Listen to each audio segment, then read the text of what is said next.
नमस्कार. कोरोना विषयक सह्याद्रीवरील या विशेष कार्यक्रमामध्ये आपल्या सर्वांचं स्वागत. कोरोना काळजी आणि उपाय या कार्यक्रमांतर्गत आजच्या कार्यक्रमाचा विषय आहे कोरोना आणि स्त्रियांचं शारीरिक आणि मानसिक स्वास्थ्य. कोरोनाच्या लॉकडाऊनच्या काळामध्ये स्त्रियांच्या स्वास्थ्यावर नक्की काय परिणाम झाले आहेत यावर चर्चा करणार आहोत. पण सर्वप्रथम हे लक्षात घेतलं पाहिजे की लॉकडाऊनच्या काळामध्ये ज्या स्त्रिया अर्थार्जनासाठी किंवा कामासाठी घराबाहेर पडत होत्या त्या आता घरात आहेत. काही जणी घरूनही काम करायचा प्रयत्न करत आहेत, तर काहींना कदाचित ती सुविधा उपलब्ध नाहीये. घरात असलेल्या स्त्रियांच्या बाबतीत अजून एक गोष्ट आहे आणि ती म्हणजे त्यांच्याकडून आता कामाच्या अपेक्षा अधिक वाढलेल्या आहेत त्यांच्या परिवाराकडूनही. राष्ट्रीय महिला आयोगाद्वारे कोविड लॉकडाऊनच्या काळामध्ये स्त्रियांवर घरातील हिंसा किंवा अत्याचार, डोमेस्टिक अब्यूज ज्याला आपण म्हणू, हे जवळजवळ दुपटीने वाढलेलं आहे. आणि युनिसेफच्या मते लॉकडाऊनच्या काळात जी सुरुवात झाली मार्चपासून, तेव्हापासून ते डिसेंबर पर्यंत केवळ भारतामध्ये जवळजवळ 2 करोड बाळं जन्माला येणार आहेत. म्हणजे गर्भार स्त्रियांचेही काही प्रश्न असू शकतात नक्कीच. जेव्हा या काही गोष्टी आहेत, दुसरीकडे बघायला गेलं तर अशा अनेक स्त्रिया आहेत ज्या आरोग्य सेवेत आहेत, डॉक्टर्स आहेत, परिचारिका आहेत, सफाई कामगार आहेत, बँकेत काम करणाऱ्या स्त्रिया आहेत, पोलीसमध्ये आहेत, ज्या सतत झटतायत की समाज, स्वास्थ्य आणि नियम सगळे पाळले गेले पाहिजेत. या स्त्रियांच्या आरोग्यावरही आजच्या कार्यक्रमात नक्की चर्चा करूया. कार्यक्रमामध्ये आपल्याकडे इथे स्टुडिओमध्ये उपस्थित आहेत डॉक्टर विद्या माने. डॉक्टर नमस्कार. नमस्कार. डॉक्टर विद्या माने या मुंबई महानगरपालिकेच्या हिंदू हृदय सम्राट बाळासाहेब ठाकरे ट्रॉमा केअर रुग्णालय येथे वैद्यकीय अधीक्षिका आहेत. स्त्रीरोग आणि प्रसूतीशास्त्र यात त्यांनी MD केलेलं आहे. हॉस्पिटल ॲडमिनिस्ट्रेशन आणि पब्लिक हेल्थ या दोन्हीत त्यांनी डिप्लोमा केला आहे. मुंबई महानगरपालिकेत त्या गेली 26 वर्ष कार्यरत आहे. आणि हिंदू हृदय सम्राट बाळासाहेब ठाकरे ट्रॉमा केअर रुग्णालय हे जे रुग्णालय आहे ते कोविड रुग्णांसाठी पूर्णपणे समर्पित आहेत. डेडिकेटेड कोविड हॉस्पिटल म्हणून हे घोषित केले गेले आहे, जिथे त्या सध्या कार्यरत आहेत. कार्यक्रमामध्ये दर्शको आपला सहभाग नक्की अपेक्षित आहेत आणि आपल्या कार्यक्रमात आपण प्रश्न विचारू शकतात. आमचे दूरध्वनी क्रमांक जे आहेत ते आपण नक्की नोट करून घ्या. आमचा दूरध्वनी क्रमांक आहे 24900232. मुंबई बाहेरील दर्शकांनी 022 हा STD कोड डायल करायचा आहे.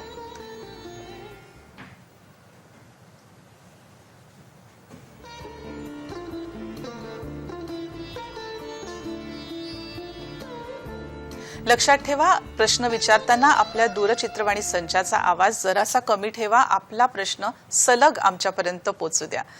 डॉक्टर विद्या माने, आपण कोरोना आणि स्त्री स्वास्थ्य याबद्दल आज कार्यक्रमामध्ये चर्चा करणार आहोत. गेले 4 महिने जवळजवळ हा कोरोनाचा प्रकोप आपल्यापर्यंत पोहोचलेला जो आहे, ज्याच्यातून मार्ग काढायचा आपण प्रयत्न करत आहोत. गेल्या 4 महिन्यामध्ये काही बदल झालेले आहेत, अधिक काही संशोधन झालेलं आहे जे आपल्यापर्यंत पोहोचलंय नक्की. पण कोविड बद्दल आपण थोडीशी सुरुवातीला माहिती देऊया आणि मग पुढे वळूया. सुरुवातीलाच मी प्रथम सह्याद्री वाहिनीचे मनपूर्वक आभार मानते की त्यांनी मला आज इथे बोलायची संधी दिलेली आहे. गेले डिसेंबरपासून पूर्ण जगभरामध्ये आपण कोरोना संसर्गाशी झटत आहोत. पूर्ण जग झटत आहे. भारतामध्ये पण हा जानेवारीमध्ये कोरोनाचा संसर्ग चालू झाला. गेले तुम्ही म्हणालात की 1-1.5 महिना हा सतत आपला कार्यक्रम चालू आहे आणि याच्यावर बरीच चर्चा झाली आहे. तर याच्या बाबतीमध्ये महत्त्वाचं असं सांगावंसं वाटतं की कोरोना हा संसर्ग जो आहे, जो विषाणू आहे, कोरोना विषाणू, तो इतर आपले जे याच्या आधी पण सार्स येऊन गेले, इबोला, मार्स येऊन गेलेला, तर याच प्रवर्गामध्ये कोरोना या प्रवर्गामध्ये मोडणाराच विषाणू आहे. पण सार्स आणि मार्स व्यतिरिक्त त्यांची जी संसर्ग करण्याची जी त्यांची शक्ती आहे म्हणा किंवा प्रादुर्भाव जो आहे हा या कोरोना विषाणूमध्ये जास्त आहे. त्याच्यामुळे आपण म्हणतो इन्फेक्टिव्हिटी ही सार्स आणि मर्सच्या पेक्षा जास्त आहे आणि म्हणून फार थोड्याशा अवधीमध्ये हा इतका पॅन्डेमिक झालेला आहे किंवा इतका प्रसार त्याचा झालेला आहे जो आपल्याला सार्स आणि मर्स मध्ये दिसत नव्हता. आणि दुसरी गोष्ट म्हणजे की जी आपण फॅटॅलिटी रेट म्हणतो किंवा मृत्यू दर म्हणतो, तो मृत्यू दर हा जो आहे हा या पूर्वीच्या ज्या प्रादुर्भावामध्ये अधिक प्रमाणात होता त्या मानाने मृत्यू दर जो आहे हा कोरोना संसर्गामध्ये कमी आहे. आणि कोरोना संसर्ग जो आहे हा आपल्याला लहानपणाची आठवण करून देतोय.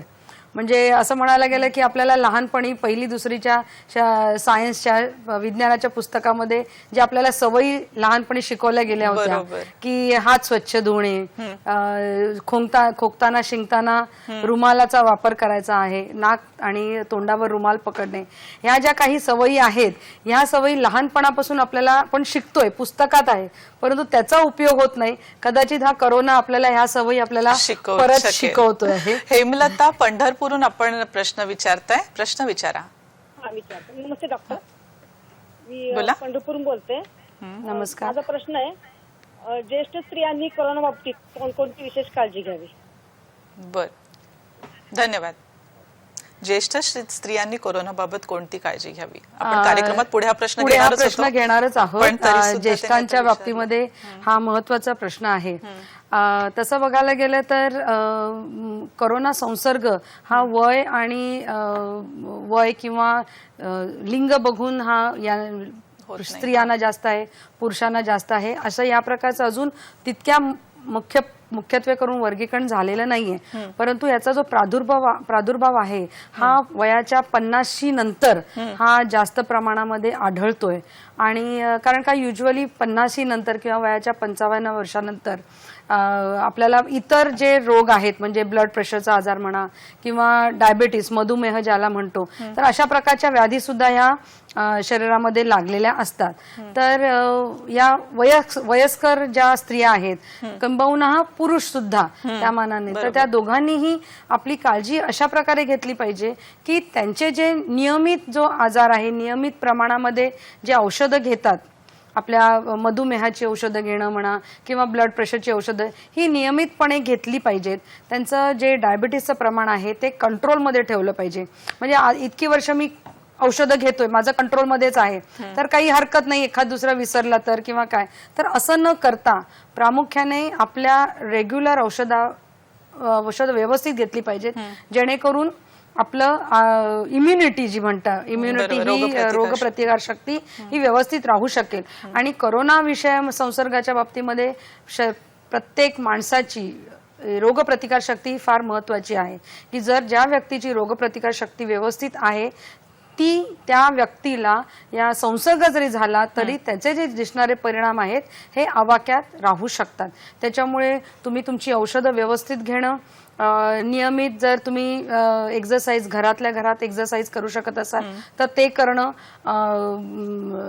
जेवण व्यवस्थित घेणं, वेळोवेळी घेणं, या इन जनरल ज्या नेहमीच्या ज्या आपल्या आरोग्यदायी सूचना आहेत त्यात जरी व्यवस्थित पाळल्या तरी सुद्धा या संसर्गाचा मन प्रसन्न ते आहेच. मन प्रसन्न ठेवा, कोणत्याही प्रकारे आपल्या मनामध्ये भीती बाळगू नका. आणि समजा तुम्हाला काही लक्षणं दिसू लागली तर त्याच्याकडे दुर्लक्ष न करता लवकरात लवकर आपण आपल्या डॉक्टरांचा सल्ला घ्यावा आणि त्यांच्या सल्ल्याने आपण वाटचाल करावी. डॉक्टर, आपण त्यांनी ज्येष्ठ स्त्रियांबद्दल प्रश्न विचारला, तर डाएटसाठी किंवा जेवणासाठी किंवा रोगप्रतिकार शक्ती वाढवण्यासाठी आपण काही विशेष त्यांनी घ्यावं असं सांगू शकू का? प्रतिकार शक्ती वाढवण्यासाठी म्हटलं तर आपण म्हणतो की आपल्या जेवणामध्ये नेहमीच पालेभाज्या असाव्यात, प्रोटीन्स असावेत, व्हिटॅमिन सी चा विशेष करून याच्यामध्ये जास्त सहभाग असावा. आणि आपल्याकडून बरेच ऐकतो की बाबा गरम पाणी प्यावं, वाफ घ्यावी, या सगळ्या गोष्टी आल्याच. प्लस आता नवीन गरम पाण्यामध्ये हळद टाकून पाणी प्यावं किंवा दालचिनी टाकून पाणी प्यावं. तसं बघायला गेलं तर हे विशेष करून हे जे आपण या सगळ्या औषधी प्रकारच आहेत, त्यांच्यामध्ये औषधी गुण आहेत, ते फक्त त्या औषधी गुण हे या मार्गाने आता बाहेर येत आहेत आणि त्याचा वापर होतोय असं वाटतं आणि ते घेणं कधीही चांगलंच. बरं, भारती खरात मुंबईहून आपण प्रश्न विचारताय. हॅलो. हां बोला, प्रश्न विचार. हां, नमस्कार मॅडम. सर्वप्रथम तुमचं अभिनंदन, कारण की एखाद्या सेनापतीप्रमाणे या एकूणच करोना विरुद्धच्या लढ्यात तुम्ही भूमिका बजावित आहात. तर त्याबद्दल तुमचे खरंच आभार आहेत. आता प्रश्न आहे की ह्या गरोदर स्त्रियांमध्ये असंही शक्यतो आपल्याला हायपर टेन्शन म्हणजे बीपी वाढलेला असतो, तो त्यांना त्रास होतच असतो. तर त्याच वेळेला त्यांना जर का हा कोविड-19 हा आजार झाल्यास तर अशा स्त्रियांच्या जीवाला जास्तीत जास्त धोका संभवू शकतो का, आणि जर का असेल तर त्यासाठी कोणत्या उपचारांची पद्धती निश्चित केलेली आहे? बरं, धन्यवाद.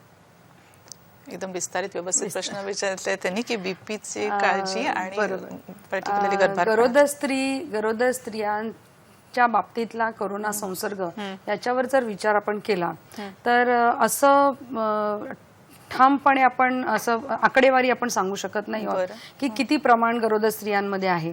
पण गरोदर स्त्रिया म्हटलं की ह्या अशाही इम्युनो कॉम्प्रोमाइज असं म्हणतो आपण की त्यांची प्रेग्नन्सी किंवा गरोदर ही जी अवस्था असते, गर्भावस्था, याच्यामध्ये त्यांची ओव्हरऑल रोगप्रतिकार शक्ती कमी झालेली असते. पण त्याच्याबरोबर दुसराही एक असा मुद्दा आहे की या स्त्रिया ह्या सहसा बाहेर पडत नाही. तर त्याच्यामुळे दुहेरी परिणाम दिसून येतोय की जरी गरोदर स्त्रियांमध्ये संसर्ग जरी झालेला असला तरी सुद्धा आतापर्यंत तरी गरोदर स्त्रियांमध्ये याचं जो सिव्हिअरिटी आपण म्हणतो किंवा त्याचं प्रमाण म्हणतो हे जास्त अजून तरी आढळलेलं नाही किंवा तसे अजून काही केसेस आढळलेल्या नाहीयेत. आता गरोदर स्त्रिया आणि ब्लड प्रेशर किंवा आपण ज्याला रक्तदाब म्हणतो, रक्तदाब हा गरोदर स्त्रियांमध्ये आढळणारा सर्वसाधारण हा परिणाम आहे किंवा असंही गरोदर स्त्रियांमध्ये रक्तदाब आढळतो.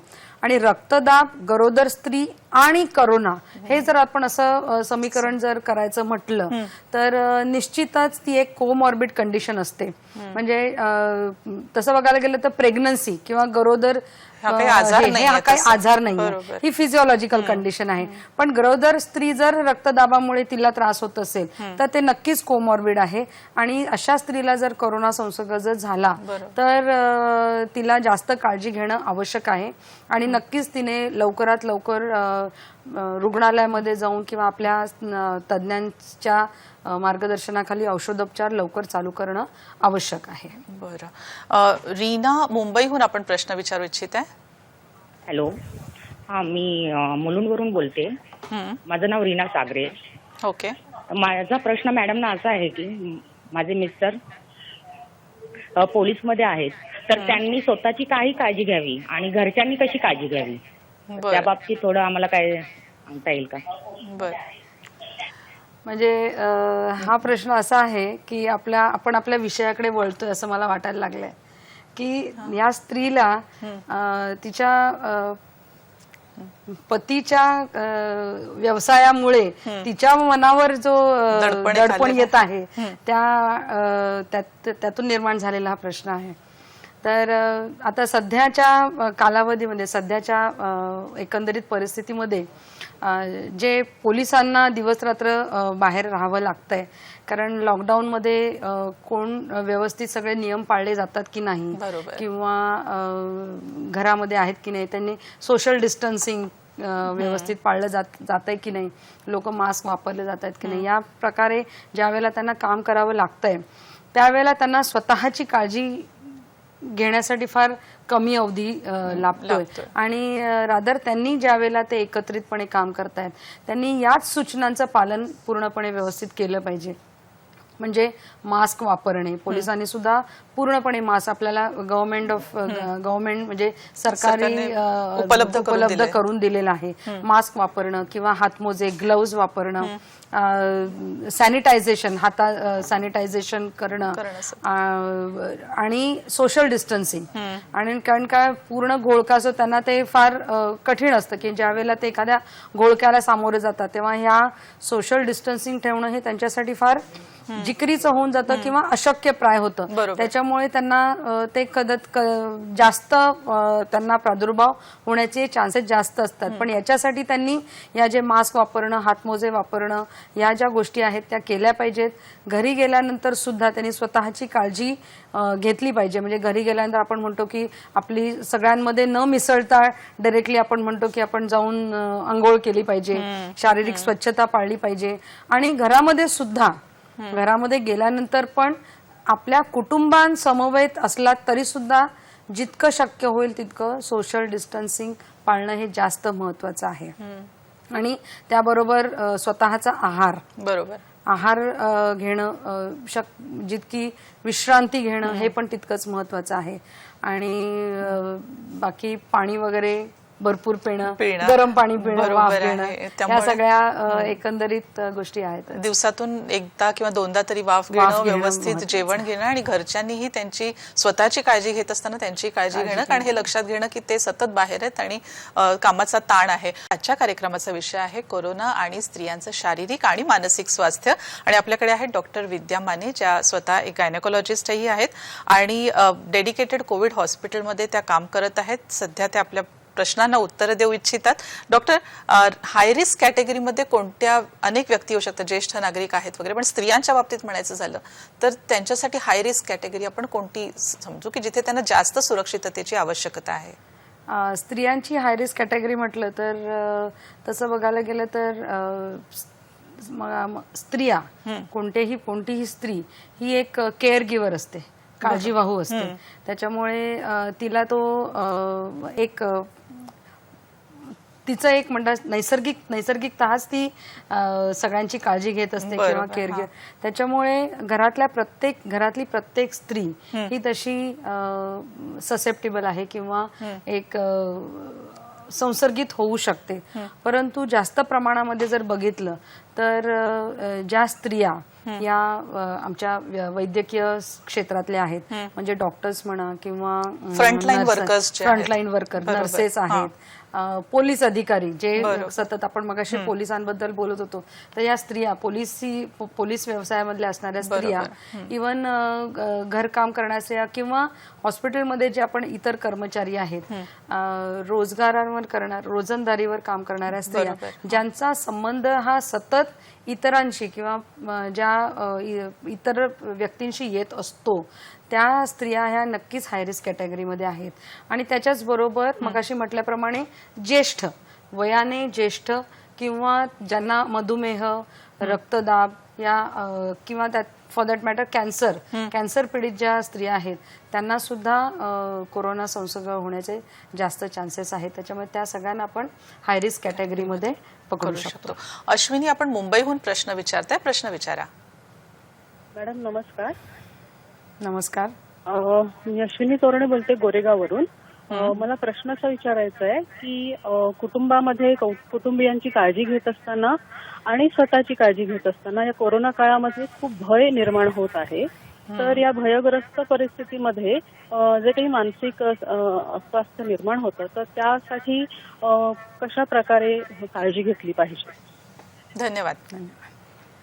हा प्रश्न जर आहे हा आपण पूर्ण कार्यक्रमाचं सार सांगून जातोय. खरंच आहे.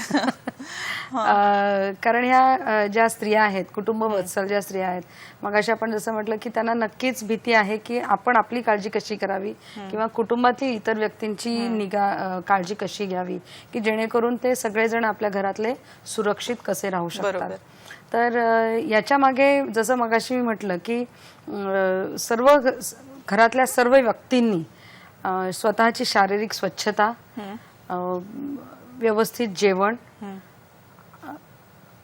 आराम, विश्रांती, थोडा हलका शारीरिक व्यायाम या गोष्टींबरोबरच जर आपण स्त्रीला म्हटलं की सतत तुम्ही त्या एखाद्या गोष्टीच्या मागे म्हणजे विचार करत राहू नका. सर्वप्रथम मला वाटतं भीती मनातून काढून टाका. बरोबर आहे. भीती ब्रह्मराक्षस असतो, तर मनातली भीती पूर्णपणे काढून घेतली पाहिजे. आणि सध्याच्या सोशल मीडियाच्या युगामध्ये सतत आपण टीव्हीवर बातम्या ऐकणं पहिल्यांदा बंद केलं पाहिजे. बातम्या म्हणजे की जेणेकरून कंटिन्युअस कारण न्यूज येत असतात बरोबर. आणि सतत तेच तेच ऐकून किंवा इथे इतक्या केसेस झाल्या, त्या जगामध्ये दुसऱ्या इतक्या केसेस झाल्या, इतका मृत्यूदर आहे, ह्या बातम्या आपण सतत जर ऐकत राहिलो, न्यूज ऐकणं हे कधीही चांगलंच, कारण का आपल्याला काळाच्या बरोबर जायचं आहे. परंतु एकाच प्रकारची न्यूज जर परत परत ऐकून जर आपल्या मनामध्ये जर भीती निर्माण होत असेल तर आपण ते थोडंसं टाळलं पाहिजे.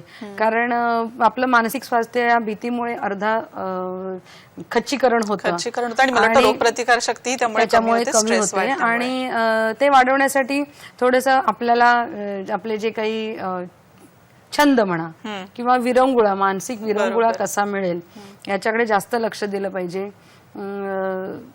आपल्या काही गोष्टी छंद राहिले असतील तर त्याच्याकडे पण लक्ष दिलं पाहिजे. आणि सतत किंवा त्या एखादी व्यक्ती, आपला मुलगा आला, त्याने हात धुतले की नाही, त्याने पाय पुसले का, त्याने सॅनिटायझेशन केलं का, ह्या सततच्या ज्या गोष्टी आपण टाळल्या ना तर स्वतःची म्हणजे चिडचिड होते, ती चिडचिड कमी होऊ शकते. म्हणजे काळजी ही नेहमीच चांगली, परंतु अति काळजी करणं हे थोडंसं टाळलं पाहिजे, जेणेकरून आपलं स्वास्थ्य व्यवस्थित राहील. मला वाटतं भीती टाळून कार्य करण्यावर अधिक लक्ष दिलं पाहिजे. जे आपल्याकडून अपेक्षित आहे आपण तेच करत राहिलो तेवढ्या पुरतं तर मला वाटतं आपण स्वतःची आणि इतरांची काळजी घेऊ शकतो. शलाका, आपण कल्याणहून प्रश्न विचारताय, प्रश्न विचारा. मी शलाका गाडगी कल्याणहून प्रश्न विचारू इच्छिते की माझं असं स्वतःचं मत आहे की शारीरिक नमस्कार, मी शलाका गाडगी कल्याणहून प्रश्न विचारू इच्छिते की माझं असं म्हणणं आहे की स्त्रियांचं शारीरिक स्वास्थ्य तर बिघडलेलंच आहे. सतत घरात सगळी कामं घरात करायची आणि त्याच्यापेक्षा की मानसिक दृष्ट्या देखील आपल्याला म्हणजे खूप थकल्यासारखं झाल्यामुळे चिडचिड होते की आपल्याला म्हणजे असं काही वेळा आपण आपल्यावरती संतापतो. तर ते स्वास्थ्य आपलं टिकलं पाहिजे, त्याच्यासाठी आपल्याकडे काय उपाय आहेत? आणि दुसरी गोष्ट अशी की म्हणजे हे आपल्याला डिप्रेशन येऊ नये म्हणून आपण काय करायला पाहिजे? बरं, धन्यवाद. मला वाटतं शलाकाजी ज्या म्हणाल्या त्या एकट्या नाही आहेत हा प्रश्न विचारणाऱ्या, त्यांच्या बोलण्यामध्येच त्यांची चिडचिड दिसून येते. शलाकाजी, केवळ तुम्हीच नाही तर हा प्रश्न तुम्ही इतरांच्या वतीने विचारला असं मी समजून सगळ्यांना सांगू इच्छिते की या प्रश्नाचं उत्तर नक्की ऐका. आपण काय सांगू यांना? मगाशी जो प्रश्न विचारला गेला त्याचंच हे कंटिन्युएशन असू शकतं की घरामध्ये राहून सतत आपल्याला वेगवेगळी कामं, म्हणजे आधीच कामं असतात आणि आता घरातले सगळेच जण आपल्या घरात आहेत, त्याच्यामुळे नेहमीच्या कामामध्येही नक्कीच जास्त भर पडलेली आहे. आणि त्याच्यामुळे एखाद्या स्त्रीची चिडचिड होणं ही साहजिक आहे, परंतु त्याच्यातून आपण बाहेर आलं पाहिजे. आणि विशेष करून म्हणजे मला इथे सांगा वाटतं, आता कदाचित त्यांच्या या बोलण्यावरून मला असं वाटतंय की या गृहिणी आहेत आणि सर्वसाधारण गृहिणींमध्ये आपल्याला हा एक विशेष गुण म्हणता येणार नाही, परंतु एक सवय म्हणता येईल की आपली कामं उरकली, सकाळची सगळी कामं उरकली तर दुपारचा जो काही वेळ असतो हा तर त्यांचा स्वतःचा असतो. आणि त्या कालावधीमध्ये मग भले 4 मैत्रिणींना भेटण्यामध्ये त्यांच्या गप्पा चालू असतात किंवा फोनवर पण बोलू शकतात आणि जिथे त्या वेंट आउट होतात, त्यांची जी घरामधली जी काय म्हणतात आतमध्ये दाटलेल्या ज्या काही शंका असतात किंवा जे काही राग लोभ असतात ते सगळे आपल्या मैत्रिणींकडे त्या वेंट आउट करतात आणि तो एक त्यांचा विरंगुळा आहे. आणि हा विरंगुळा लॉकडाऊनमुळे बहुतेक कमी झालेला आहे असं वाटतंय. त्याच्यामुळे ते कुठेच बोलू शकत नाही, कारण का दिवस रात्र सगळेच जण घरामध्ये आहेत आणि जे काही त्यांचा स्वतःची जी स्पेस होती ती आता कोणीतरी व्यापलेली आहे आणि ती त्यांच्याकडून हिरावून घेतलेली आहे. पण शलाकाताई, याच्यावर तुम्हाला मी सांगते की बाबा याच्यातूनही आपल्याला मार्ग निघू शकतो. जे इतर वेळेला तुमचे घरातले कुटुंबीय सतत बाहेर असतात, परंतु आता या कारणाने तुमच्या जवळ आहेत, तुमच्या सोबत आहेत, तर त्या सोबतीचा तुम्ही जास्तीत जास्त फायदा घ्या. त्यांच्याबरोबर ज्या काही डिस्कशन आहेत, तुमचे एक मनामध्ये राहिलेल्या गोष्टी आहेत, ज्या मित्र म्हणून एकमेकांशी बोला, संवाद साधा, तुमच्या मुलांबरोबर संवाद साधा. तुमचं मानसिक स्वास्थ्य व्यवस्थित राहावं यासाठी काही मेडिटेशन तुम्ही करू शकता, किंवा मगाशी जसं म्हटलं की त्यांचे काही छंद असतील ते सुद्धा त्या जोपासू शकतात. आणि मैत्रिणींशी बोलायचं झालं तर टेलिफोन किंवा मोबाईल फोन आहेतच, त्यावरही तुम्ही बोलू शकता. मला वाटतं डॉक्टर विद्यामाने तुम्ही हा एक खूप छान मुद्दा काढलाय की स्त्रियांना नेहमी एक छान मैत्रीण किंवा मित्र किंवा आपल्याशी जे सहज बोलू शकतील हे नक्की असावं. आणि शलाकाजी, अजून एक गोष्ट आपण नक्की करू शकता की आपण सगळा कामाचा भार स्वतःवर घेण्याची गरज नाहीये. घरातल्यांमध्ये थोडी थोडी कामं वाटून द्या, कारण आता सगळेच घरात आहेत, तर थोडी सवय त्यांनाही होऊ द्या. तुम्हालाही त्याचा आनंद मिळेल, काम केल्याचा त्यांनाही आनंद मिळेल. आणि कामाचा जो भार आपल्यावर आहे, ज्यामुळे आपल्याला इतकं त्रासल्यासारखं झालंय, एक डिप्रेशनची जी वस्तुस्थिती आपण म्हणता येऊ शकते, ती येणार नाही. आणि हळूहळू या गोष्टी सर्वांनीच करायला काहीच हरकत नाहीये. त्यामुळे घरच्यांनीही हा विचार केला पाहिजे आणि स्त्रीने तर स्वतःहून नक्कीच हा विचार केला पाहिजे. डॉक्टर, आपल्याला असं वाटतं का की कारण गेल्या काही महिन्यांमध्ये हे जे संशोधन झालेलं आहे त्याच्यामध्ये लक्षात आलं की पुरुषांना कोरोनाचा संसर्ग अधिक झालेला आहे आणि त्या मानाने स्त्रियांचं प्रमाण कमी आहे. तर यावरून आपण असं म्हणू शकतो का की स्त्रियांची प्रतिकार शक्ती पुरुषांपेक्षा अधिक आहे, असं म्हणणं बरोबर असेल? या बाबतीमध्ये अजून तसं ठोस असे आकडेवारी समोर आलेली नाहीये, परंतु असं म्हणता येऊ शकतं, मी मगाशी म्हटलं की या स्त्री ही केअर गिव्हर आहे, ती काळजीवाहू आहे, त्याच्यामुळे त्यांना कोरोनाचा संसर्ग होण्याची शक्यता ही स्त्रियांमध्ये अधिक आहे. अच्छा, हा, संसर्ग होण्याची शक्यता अधिक आहे, परंतु जरी संसर्ग झाला तरी त्याची सिव्हिअरिटी, त्याचा जो परिणाम दिसून येतो हा फार कमी प्रमाणामध्ये त्याचा प्रादुर्भाव दिसून येतो. आणि त्याला कारण बरोबर निसर्गतःच ही स्त्रियांची जी रोगप्रतिकार शक्ती ही आहे ती जास्तच आहे आणि त्याचा नक्कीच याच्यामध्ये फायदा होतोय. त्याच्यामुळे आपण मृत्यूदर बघितलं किंवा त्या आजाराचे परिणाम किती गंभीर होऊ शकतात, तर ती गंभीरता जी आहे ही गंभीरता स्त्रियांमध्ये कमी प्रमाणामध्ये दिसून येते आणि याला रोगप्रतिकार शक्ती नक्कीच प्लेज इम्पॉर्टंट. पण हे असून सुद्धा स्त्रियांनी लक्षात घेतलं पाहिजे की त्यांचा आहार, न्यूट्रिशन त्यांनी व्यवस्थित ठेवलं पाहिजे, कारण केवळ रोगप्रतिकारक शक्ती जास्त आहे किंवा असू शकते याचा अर्थ हा नाही की त्यांनी निष्काळजीपणा दाखवून स्वतःला थोडं कमी लेखून इतरांच्याच काळजीमध्ये स्वतःला वाहवत ठेवण्यासाठी प्रयत्न करावेत. स्वतःची नक्की काळजी घेतली पाहिजे. कोरोना आणि स्त्रियांचं शारीरिक आणि मानसिक स्वास्थ्य याबद्दल आपण बोलत आहोत.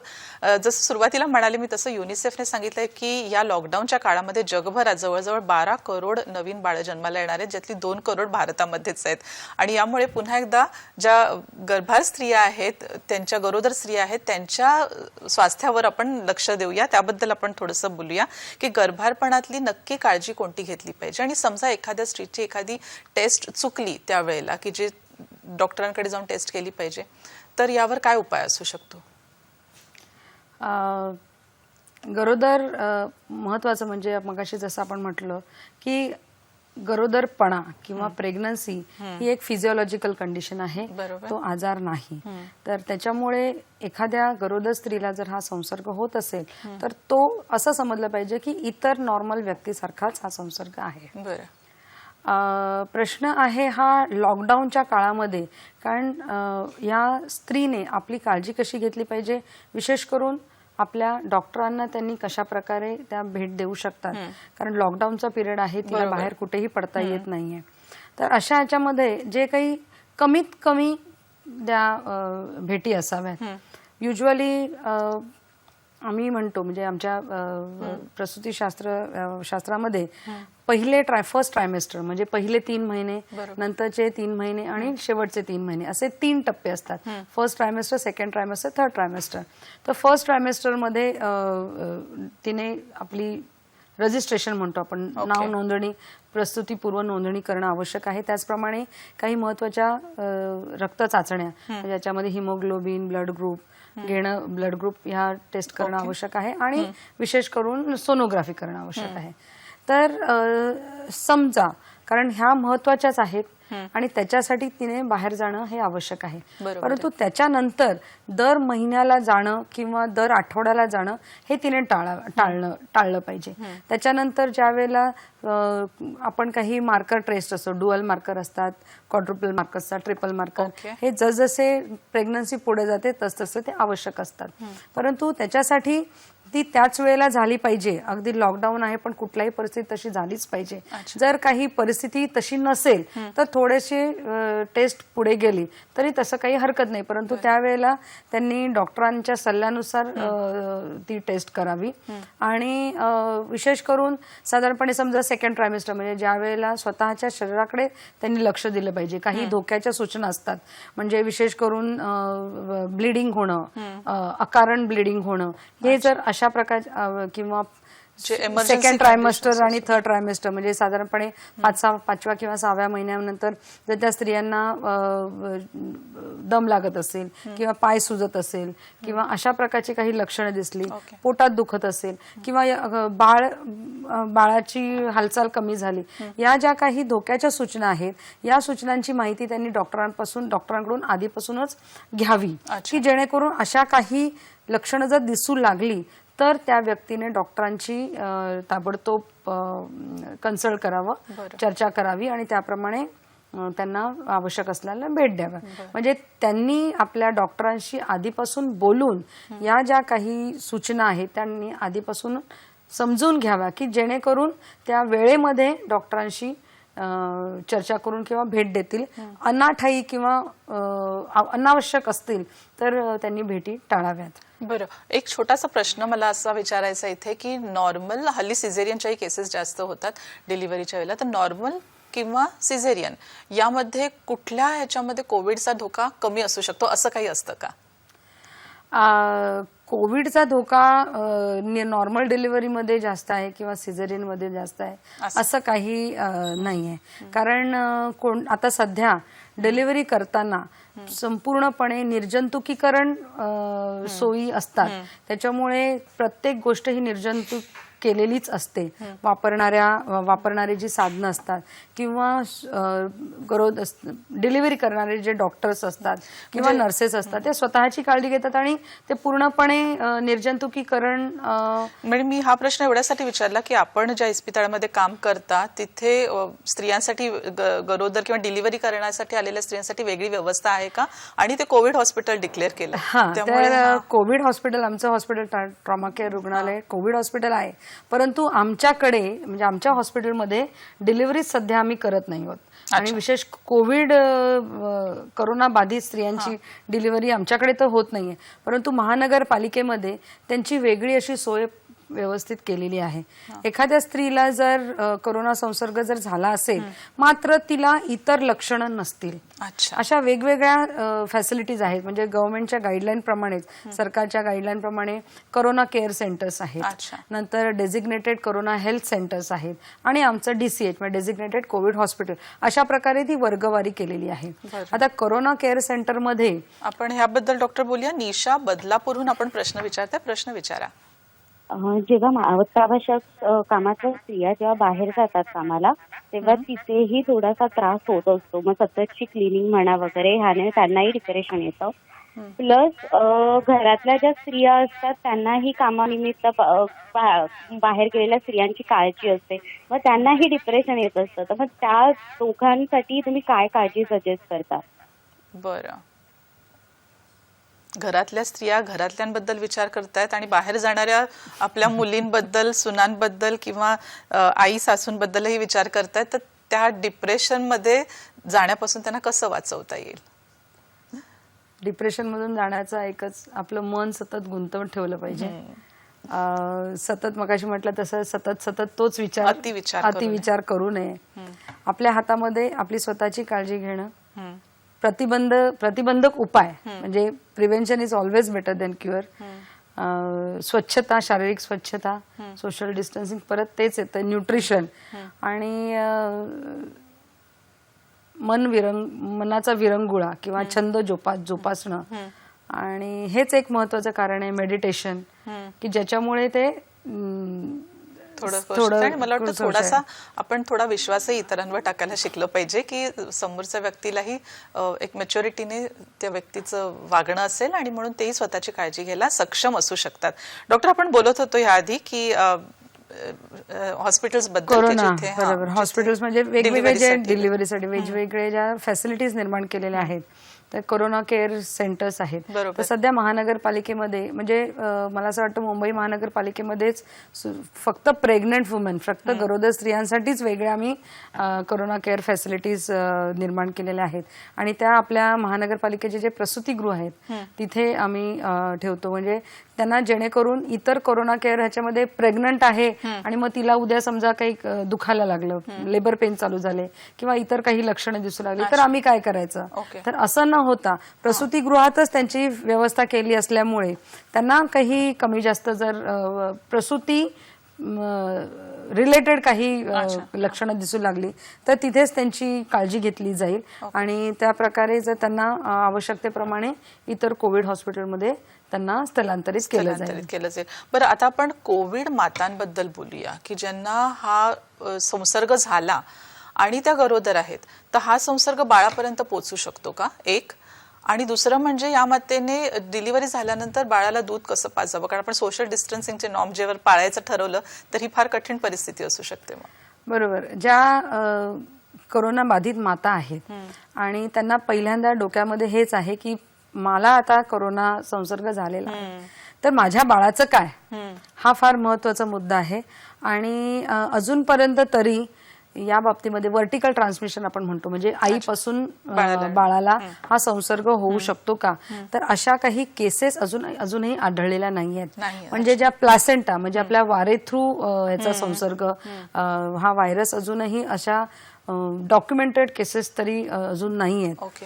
जर एखाद्या वेळेला सपोज बाळाला संसर्ग जर झालाच तर ड्युरिंग डिलिव्हरी काही कारणास्तव सपोज निर्जंतुकीकरणामध्ये काही बाधा होत असेल किंवा काय तरच त्याचे चान्सेस आहेत बाळाला संसर्ग होण्याचे. आणि दुसरा प्रश्न दूध पाजताना ते फार महत्वाचं आहे की आपण बघितलं की तर स्तनपान हे फार महत्वाचं आहे कारण स्तनपान करणं म्हणजे बाळाला खरं तर जीवनदान देण्याजोगं आहे. कारण दुधामधून जे काही पौष्टिक द्रव्य जातात आणि विशेष करून अँटीबॉडीज जातात की ज्यामुळे बाळाला इतर रोगापासून रोगप्रतिकारशक्ती वाढवण्याचं काम करतं. त्याच्यामुळे दूध पाजणं हा फार महत्वाचा मुद्दा आहे आणि ते पाजलं गेलंच पाहिजे. पण मग प्रश्न येतो की मग सोशल डिस्टन्सिंग कसं पाळता येईल. तर त्याच्यामध्ये आईने नेहमी काळजी घेतली पाहिजे की स्वच्छता, आपले स्वतःचे हात स्वच्छ धुणं आवश्यक आहे. त्याचप्रमाणे स्तनांची पण स्वच्छता राखली गेली पाहिजे. आणि दूध पाजताना आईने स्वतःच्या तोंडावर मास्क लावला पाहिजे. ते फार महत्वाचं आहे की जेणेकरून सोशल डिस्टन्सिंग नॉर्म आपल्याला पाळता येतील. परंतु स्तनपान हे आवश्यक आहे. बरं डॉक्टर, रिप्रोडक्टिव्ह ट्रीटमेंटवर कोविडचा काही परिणाम होऊ शकतो का? स्त्रिया ज्या घेतात रिप्रोडक्टिव्ह ट्रीटमेंट त्यावर कोविडचा काही परिणाम असू शकतो का? विशेष करून रिप्रोडक्टिव्ह ट्रीटमेंट म्हणजे आपण ART बरोबर वंध्यत्वावर ज्या काही ट्रीटमेंट घेतात त्या बाबतीत बोलायचं झालं तर या प्रकारच्या ज्या ट्रीटमेंट आहेत या कोणत्याही ट्रीटमेंट इमर्जन्सी ट्रीटमेंटमध्ये मोडत नाहीत. अच्छा. कारण या काही असं नाहीये की हे ट्रीटमेंट आता मी नाही घेतली तर माझ्या जीवाला काही धोका आहे. बरोबर. त्याच्यामुळे अशा सर्व प्रकारच्या ट्रीटमेंट्स टाळाव्यात की ज्या इमर्जन्सी नाहीत आणि ज्या पुढे ढकलल्या जाऊ शकतात. कारण सध्याच्या कालावधीमध्ये कारण ज्या ट्रीटमेंट आपण म्हणतो वंध्यत्वाच्या ज्या ट्रीटमेंट आहेत, ज्या काही उपाययोजना आहेत त्याच्यासाठी वारंवार आपल्याला हॉस्पिटलमध्ये जाणं भाग पडतं, इन्व्हेसिव्ह प्रोसिजर करणं भाग पडतं आणि त्या जितकं आपण टाळता येईल तेवढं टाळणं आवश्यक आहे. त्याच्यामुळे शक्य म्हणजे सध्याच्या लॉकडाऊनच्या काळामध्ये जे काही वंध्यत्व असणारे जे कपल आहे त्यांनी या ट्रीटमेंट टाळाव्यात. बरं, सुभाष केंकरे मुंबईहून आपण प्रश्न विचारते. प्रश्न विचारा.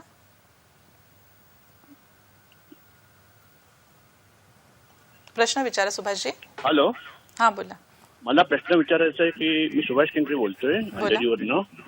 आपल्या ज्या स्त्रियांबद्दल तुम्ही बोलताय आणि त्यांच्या न्यूट्रिशन्स बद्दल बोलताय, तर स्त्रिया ज्या आहेत आपल्या भारतीय स्त्रिया या नेहमीच आपल्या घराच्या फॅमिलीबद्दल पहिल्यांदा विचार करतात, स्वतःच्याबद्दल विचार नाही करत फॉरेनप्रमाणे. त्या संपूर्ण सुभाषजी आपला प्रश्न विचारा. माझा प्रश्न असा आहे की त्या स्वतःच्या बद्दल काळजी करत नाहीत, आपल्या फॅमिलीबद्दल काळजी करतात. आणि देश जर तुम्हाला सुधारायचा असेल तर स्त्रीने व्यवस्थित राहायला पाहिजे. हा माझा प्रश्न आहे की स्त्रियांनी न्यूट्रिशनसाठी आयुर्वेदिक मेडिसिन आपण का बघत नाही आहोत? आपले 5000 सालपासून आपले आयुर्वेदिक मेडिसिन्स आहेत. बरं आपण नेहमीच फॉरेनच्या मेडिसिन वरती जातो, आपली इंडियन मेडिसिन वरती का आपण भर देत नाही? बरं, धन्यवाद सुभाषजी. त्यामुळे मला वाटतं सुभाषजींचा प्रश्न पुन्हा हाच होता की स्त्रियांनी अधिक स्वतःची काळजी कशी घ्यावी. मला वाटतं आपण ह्या प्रश्नाचं उत्तर कार्यक्रमाच्या सुरुवातीत दिलेलं आहे. डॉक्टर, आता आपण म्हणालो की गर्भारपणाबद्दल आणि वंध्यत्वाबद्दलही बोललो की या ट्रीटमेंट, मला असं विचारायचं आहे की काहींच्या बाबतीत असं असू शकेल की अनवॉन्टेड प्रेग्नन्सी आहे या कोविड लॉकडाऊनच्या काळामध्ये, तर मेडिकल टर्मिनेशन ऑफ प्रेग्नन्सी बाबत आपण काय सांगू शकतो अशा वेळी स्त्रियांना की ज्यांना त्यांनी हा विचार केला नव्हता? आणि सगळ्यात महत्त्वाचं म्हणजे is this really the right time to conceive, हा विचार होऊ शकतो का या ह्याच्यात? हा विचार याच्याबद्दल जर बोलायचं झालं तर विशेष करून सोशल डिस्टन्सिंग हा फार महत्वाचा मुद्दा येतो. कारण सोशल डिस्टन्सिंग हे फक्त बाहेरच नाही तर घरामध्ये सुद्धा पाळणं जास्त आवश्यक आहे असं मला वाटतं. आजच्या कार्यक्रमामध्ये स्त्रियांच्या शारीरिक आणि मानसिक स्वास्थ्याबद्दल आपण बोलत आहोत. कोरोना विशेष कार्यक्रम आहे हा. डॉक्टर विद्या माने आपल्या बरोबर आहेत. आणि डॉक्टर, या विश्रांतीपूर्वी आपण बोलत होतो की एक अनवॉन्टेड प्रेग्नन्सी किंवा काही स्त्रियांना जर आता ही सिच्युएशन अशी असेल की जिथे मेडिकल टर्मिनेशन करायचं असेल प्रेग्नन्सीचं, ही आपण नक्कीच इमर्जन्सी केस समजू शकतो का? मेडिकल टर्मिनेशन म्हणजे तुम्हाला औषध गोळ्या देऊन टेलिकम्युनिकेशन. पण खरं बघायचं झालं तर मेडिकल टर्मिनेशन म्हणजे ज्याच्यामध्ये आपण गोळ्या घेऊन अबॉर्शन करणं हा जो एक प्रकार आहे हा युजली टाळलेला बरा. कारण का जोपर्यंत डॉक्टर स्वतः त्या स्त्रीची तपासणी करत नाहीत तोपर्यंत अशा पद्धतीने सेल्फ मेडिकेशन करणं योग्य नाहीये, कारण का त्याचे दुष्परिणाम देखील तेवढेच होऊ शकतात. त्यापेक्षा मग त्या स्त्रीने स्वतः त्या डॉक्टरांना पर्सनली जाऊन भेटलेलं कधीही अधिक चांगलं. आणि शक्यतो आपण म्हणतो प्रतिबंध हा कधीही चांगला. या कालावधीमध्ये आपले जे रोग काय म्हणतात त्याला बर्थ कंट्रोल मेजर्स त्यांनी जास्त घेणं जास्त आवश्यक असेल जर आपल्याला तसं नको असेल तर. विश्रांतीच्या काळामध्ये आपल्याकडे एक प्रश्न आला होता आणि हा प्रश्न फार महत्वाचा आहे की आपण एका दृष्टीने बघतो आणि असं म्हणतो की स्त्रिया घरी आहेत, खूप काम करतायत, सणवारचं स्वतःसाठी कमी वेळ देऊन इतरांसाठी जास्त वेळ देत आहेत, यामध्ये त्यांनी स्वतःही याबद्दल विचार केला पाहिजे. पण डॉक्टर, यामध्ये एक प्रश्न महत्वाचा असा आहे की ज्या काम करणाऱ्या स्त्रिया आहेत या दोन प्रकारच्या आहेत. एक आहेत ज्या वर्क फ्रॉम होम करतायत, खास करून शहरामध्ये म्हणा किंवा एरवीही लॅपटॉपवर कम्प्युटरवर बसून सतत वेबिनार्स मीटिंग्स करतायत. या स्त्रिया आहेत ज्या घरात आहेत पण त्या कामात गर्क आहेत आणि कदाचित घराची जबाबदारी त्यांच्यावर पडलेली आहे. दुसऱ्या बाजूला त्या स्त्रिया आहेत ज्या घराबाहेर आहेत अनेक दिवस. तुमच्यासारखा विचार केला तर जवळजवळ महिने 2 महिने आपण घराबाहेर आहात कारण आपण आपल्या कामाशी डेडिकेटेड आहात. त्यामुळे आरोग्य सेवा, सफाई कर्मचारी, बँकेत काम करणाऱ्या स्त्रिया, पोलीस मधल्या स्त्रिया, सुरक्षा कर्मी ह्या ज्या आहेत ज्या घरापासून लांब आहेत आणि त्या स्वतःच्या कार्यात गर्क आहेत, अशा स्त्रियांनी स्वतःची काळजी कशी घ्यावी याबद्दल आपण सांगूया.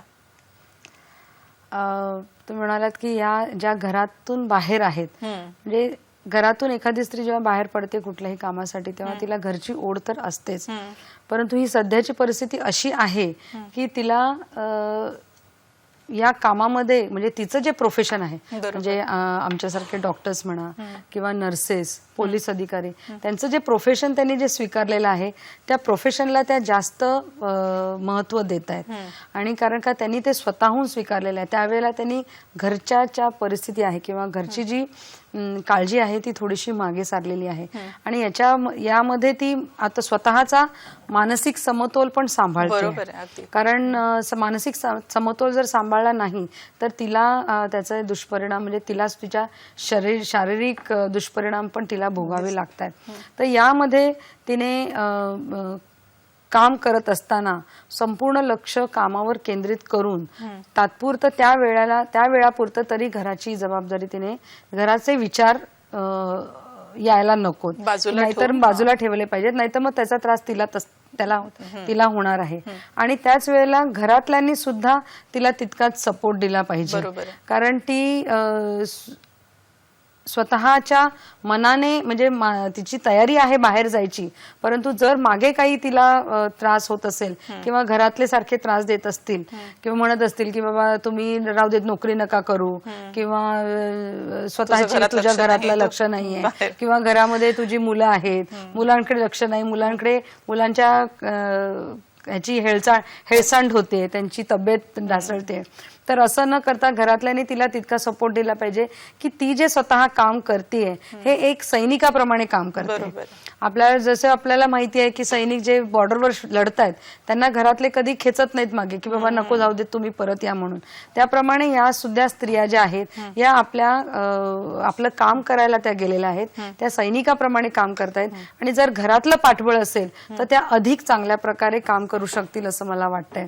आणि त्यांनी त्यांचं आरोग्य हे कामाच्या ठिकाणी सुद्धा वेळात वेळ काढून विश्रांती किंवा मेडिटेशन आणि हलका व्यायाम आणि न्यूट्रिशन याच्यावर जास्त भर दिला पाहिजे. मला वाटतं डॉक्टर याबरोबरच आवश्यक आहे की स्त्रिया ज्या काम करतात, जसं आपण म्हटलं की सध्या ही काळाची जी गरज आहे, कोविडमुळे हा जो आणीबाणीचा काळ आहे ज्यामध्ये स्त्रियांनी जसं तुम्ही म्हणालात की वेगवेगळ्या फ्रंट्सवर या काम करतायत आणि त्या कामामध्ये त्यांना आनंदही मिळत असेल आणि एक डेडिकेशन आहे, सर्वात महत्वाचं म्हणजे कमिटमेंट आहे.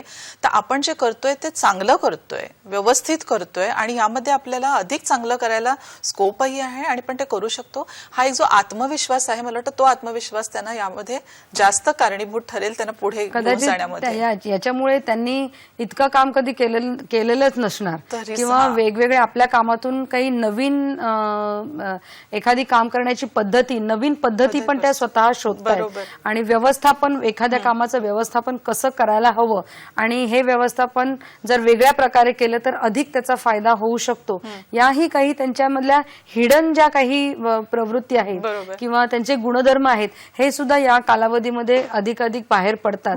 आणि त्याच्यामुळे त्यांच्या मनामध्ये एक वेगळ्या प्रकारची उमेद निर्माण होते आणि त्याच्यामुळे त्या अधिकाधिक चांगलं काम करू शकतात. त्यामुळे स्वतःवर विश्वास ठेवणं, तो आत्मविश्वास राखणं आणि घरच्यांचा अर्थातच सपोर्ट असल्याशिवाय कोणती गोष्ट होत नाही, याचा घरच्यांनी विचार केला पाहिजे यावेळेला. बरोबर. आता ह्या बाजूने म्हणजे हे त्यांच्याबद्दल आहे, त्यांनी व्यवस्थित आहार ठेवावा, जसं आपण मगाशी पण म्हणालात व्यवस्थित पाणी वगैरे पित राहावं, हा विचार स्त्रियांनी, कामावर असणाऱ्या स्त्रियांनी करा. वर्क फ्रॉम होम साठी काय म्हणाल आपण? वर्क फ्रॉम होम म्हणजे या दुहेरी भूमिका आहे. बरोबर. एरवी त्या घरातून बाहेर पडतात आणि संध्याकाळी जेव्हा येतात तेव्हा घरी काय चाललेलं आहे, घरचं कुठलंच काम त्यांच्यासाठी नसतं. मगाशी जसं मी म्हटलं की घरातल्या स्त्रियांना त्यांची स्पेस आहे ती आता सध्या मिळत नाही. तसंच या स्त्रियांच्या बाबतीमध्ये आहे की विशेष करून आपण सध्या जे IT क्षेत्रामधले जे लोक आहेत त्यांचं वर्क फ्रॉम होम म्हणजे त्या वेळेला, त्या पर्टिक्युलर वेळेला त्यांनी त्या लॉग इन होणं आवश्यक आहे आणि पूर्ण लॉग इन होऊन त्या पूर्ण कालावधीमध्ये त्या लॉग्ड इनच राहिल्या असल्या पाहिजेत. या बाबतीमध्ये आपण जर बघितलं की एखाद्या घरामधला जर पुरुष असेल तर तो लॉग इन राहून तो संपूर्ण वेळ त्या कम्प्युटर समोर बसू शकतो, परंतु स्त्रीचं तसं नाहीये की म्हणजे तिला घरामध्ये आहे म्हणजे ती लॉग इन तर होऊ शकेल, परंतु at the back of mind तिला तिची मुलं आहेत, ते पण काही ना काहीतरी मम्मी घरात आहे म्हणजे त्यांचे एक्सपेक्टेशन्स वाढलेले आहेत की आता जे वेगवेगळे पदार्थ करून घ्या किंवा त्यांचं अर्ध लक्ष तिकडे आहे. तर त्याच्यामुळे पूर्णपणे त्या तितक्या डेडिकेटेडली घरात राहून काम करू शकत नाहीये. परंतु मग याच्यासाठी जसं मगाशी तुम्ही म्हटलं की सगळं काम त्यांनीच करणं आवश्यक नाहीये, तर घरामध्ये इतरही ज्या व्यक्ती असतील त्यांनी सुद्धा या बाबतीमध्ये विचार करून सर्व कामांची ही विभागणी केली पाहिजे आणि तितकाच भार आपण एकमेकांच्या मदतीने घरातले जे काही विविध कार्यक्रम असतात ते केले पाहिजे. बरं, आता एक प्रश्न येतो आणि तो म्हणजे घरातल्या स्त्रियांबद्दल, कारण जसं आपण म्हटलं डोमेस्टिक अब्यूज जवळजवळ दुपटीने वाढलेला आहे, घरातील हिंसा आणि अत्याचार वाढलेली आहे आणि दुसऱ्या ठिकाणी एका बाजूने आपण म्हणतो की परिवार आहेत, आपण त्यांच्याशी थोडा वेळ जास्त देऊ शकतो, पण दुसरीकडे भांडणंही किंवा हिंसा आणि अत्याचारही वाढलेला आहे. याबद्दल स्त्रियांची भूमिका काय असली पाहिजे आणि त्यावेळी त्यांनी स्वतःची काळजी कशी घेतली पाहिजे यावर आपण सांगूया. डोमेस्टिक व्हायलन्स म्हणजे घरात होणारे स्त्रीवरती अत्याचार होणारे, त्याच्यामध्ये बोलायचं झालं तर हे डोमेस्टिक व्हायलन्स हा काही या कालावधीत आलेला असा काही विषय नाहीये. अदरवाईज सुद्धा घरामध्ये फक्त त्यांच्या पतीकडून किंवा असे व्हायलन्स होतात किंवा अत्याचार होतात असं नाही, घरातल्या इतर ज्या व्यक्ती आहेत त्यांच्याकडून सुद्धा हे अत्याचार होऊ शकतात. फक्त या कालावधीमध्ये प्रमाण याचं वाढलेलं दिसतंय असं म्हणतंय, परंतु अजूनही ती आकडेवारी तितकी आपल्या समोर आलेली नाहीये. कारण इंडियन नॅशनल क्राईम रिसर्च ब्युरोच्या मते जवळजवळ दर 4.5 मिनिटांनी भारतातली कुठली तरी एक स्त्री डोमेस्टिक अब्यूजला बळी पडते आणि ते जर प्रमाण तर सध्या वाढलेलं असेल तर त्याच्याही पलीकडे जाऊन आपण विचार केला. ते वाढलेलं असतं याचं कारण असं म्हणजे ते शेवटी तिथेच होतं की सध्या सगळेजण घरात आहेत. म्हणजे एक प्रकारची ही पोकळी प्रत्येकाला निर्माण झालेली प्रत्येकाच्या याच्यामध्ये की सध्या आपण कोणत्याही कामामध्ये व्यग्र नाही आहोत. म्हणजे निदान एक सरकारी जो नोकर आहे त्याला व्यवस्थित पगार तरी मिळतोय, परंतु जे रोजंदारीवर काम करतायत किंवा ज्यांचं हातावर पोट आहे त्यांची ही रोजीरोटी पूर्णपणे बंद झालेली आहे. त्याच्यामुळे एक प्रकारची ती काय म्हणतात त्याला, हातामध्ये पैसे नाहीयेत परंतु इकॉनॉमिक परिस्थिती ही अशी निर्माण झालेली आहे आणि त्याचं कुठंतरी खापर फोडणं आवश्यक आहे. आणि याच्यासाठी सॉफ्ट टार्गेट हे नेहमीच घरातली स्त्री असते. तर त्या दृष्टिकोनातून स्त्रीकडे नेहमीच अत्याचार होत आहेत आणि कदाचित जास्त वाढलेले दिसून येत आहेत.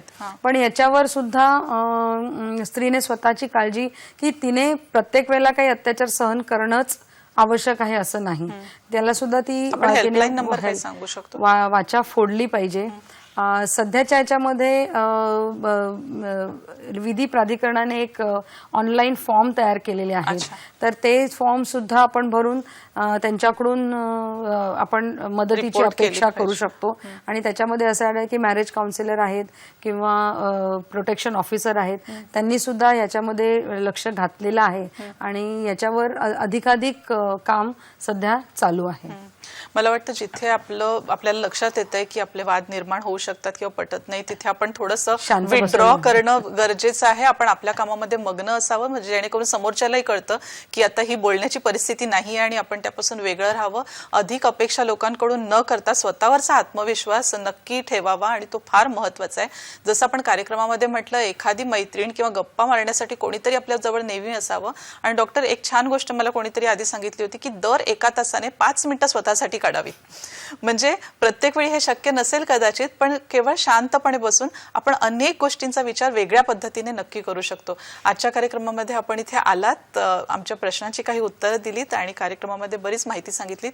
याबद्दल डॉक्टर आपले सह्याद्री वाहिनीतर्फे धन्यवाद.